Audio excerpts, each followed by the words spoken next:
আসসালামু আলাইকুম ওয়া রাহমাতুল্লাহ। স্বপ্নবাজার নতুন আরেকটি ভিডিওতে আপনাকে স্বাগতম। আজকে চলে আসলাম আমরা ঈদের তৃতীয় দিন কক্সবাজার।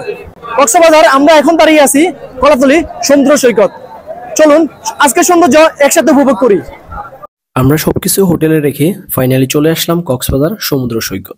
কক্সবাজার মূলত তিনটি বিচ আছে, একটা হচ্ছে Sugandha beach, Kolatoli beach, Laboni point. Sugandha বিচে সর্বদাই মানুষের আনাগোনা বেশি থাকে, আর হচ্ছে ঈদ, এর মধ্যে মানুষের বিশাল সমাহার। দেখুন এতটাই মানুষ এখানে যে ওরকম ভাবে মানে এনজয় করা যাচ্ছে না, যেভাবে ফ্রিলি সমুদ্রে নামা যায় বা যে একটা ঘোরাফেরা করা যায় ওরকম ভাবে করা যাচ্ছে না ঈদের মৌসুমের কারণে। এখানে অসংখ্য মানুষ আপনারাই দেখতে পাচ্ছেন, যার কারণে তেমন একটা মানুষ এনজয় করতে পারতেছে না। আর এর মধ্যে হচ্ছে গরম, রোদ। তবে এই তিনটা বিচের মধ্যে আলাদা কোনো কিছু নেই, সবটাই একই। একটা থেকে আপনি হাঁটা শুরু করলে 10 মিনিট পর আরেকটা পেয়ে যাবেন, এরকমই। তবে আমি এখন আছি সুগন্ধা বিচে। যাক, সমুদ্রে অবশ্যই নামবো, সমুদ্রে নামা শুরু করে দিই। তা এখানে ঢেউগুলো আমার কাছে খুব ভালো লাগতেছে, ঢেউর প্রেমে পড়ে গেলাম, যার কারণে সমুদ্রে নেমে যাই। যারা কক্সবাজার আসবেন অবশ্যই ছবি তুলবেন, কারণ এখানে ছবি তোলার জন্য অনেকে আসেন। তবে দামাদামি করে নেবেন, কারণ 3 টাকা থেকে 5 টাকার মধ্যে হয়ে থাকে। বারবার ক্লিক করলে বারবার টাকা দিতে হবে।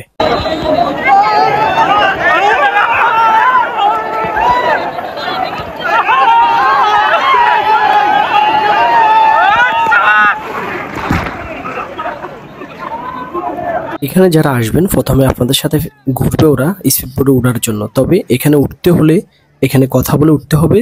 200 থেকে শুরু করে 300-400 টাকা, যার থেকে যেভাবে নিতে পারে অবশ্যই দামাদামি করে নেবেন এখানে, কারণ না হলে ওরা পরে আপনার সাথে ঝগড়া করবে। অন্য সময় এই কক্সবাজারের ঢেউগুলো কেমন জানি না, তবে আমার কাছে আজকে অনেকটা উত্তাল মনে হচ্ছে।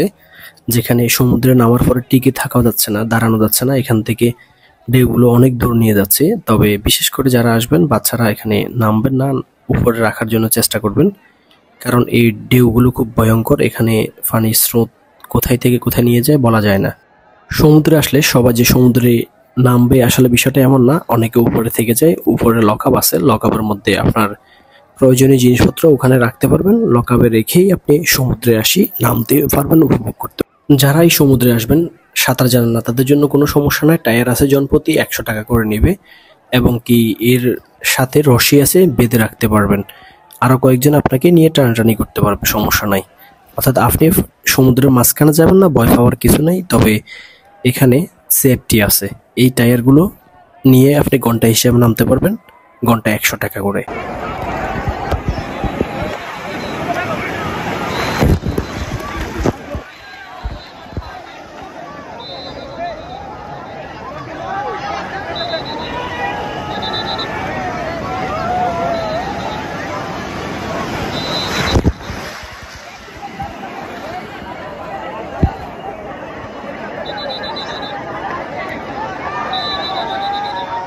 যারাই কক্সবাজার আসবেন অবশ্যই চেষ্টা করবেন সুগন্ধা বিচের আশপাশে কোথাও বাসা নেওয়ার জন্য।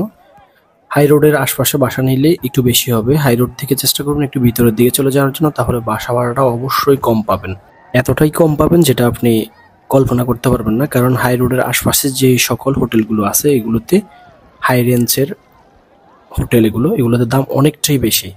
আর 3 গুণ কম নিতে পারবেন যদি একটু ভিতরের দিকে চলে যান, এবং কি খাওয়ার হোটেলগুলো যেগুলো আছে ওগুলোতে অনেকটাই কম পড়বে আপনার খাওয়ার।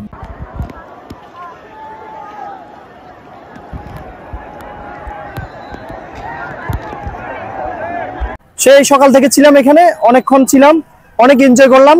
আর কেমন লাগছে পুরো ভিডিওটা অবশ্যই দেখবেন, দেখে একটা কমেন্ট করে জানাবেন।